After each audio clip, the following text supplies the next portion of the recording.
Syederalun sebagai salah satu cara dalam mendukung pencegahan penyebaran virus corona, tim gabungan di Pelabuhan Jeti, Ujung Karang, Melabuh, Aceh Barat memberlakukan social distancing atau menjaga jarak di lokasi pelabuhan.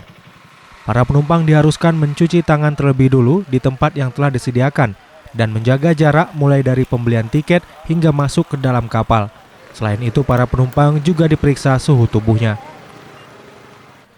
Sementara itu di lokasi pelabuhan terlihat aparat TNI Polri, Dinas Perhubungan, dan KKP mengawasi ketat jalannya proses pelayaran dan para penumpang.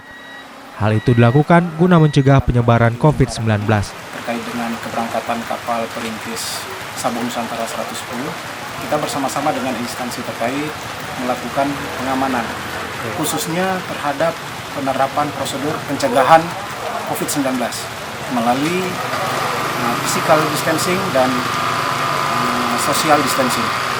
Ya. Untuk hari ini bagaimana jalannya kegiatan? Sejauh ini kegiatan berjalan sesuai dengan harapan. Semua masyarakat, calon penumpang kapal antri sesuai dengan garis-garis yang telah kita tentukan, yaitu berjarak 1,5 meter antara penumpang yang hendak membeli tiket. Sejauh ini apa ada yang terdeteksi yang menyangkut dengan suhu tubuh atau dengan COVID Corona ini, Pak? Baik, untuk suhu tubuh itu dilakukan oleh KKP, karantina kesehatan pelabuhan. Sejauh ini semua calon penumpang suhu tubuhnya dalam keadaan normal. Dari Melabuh, Saadul Bahri, Serambi On TV.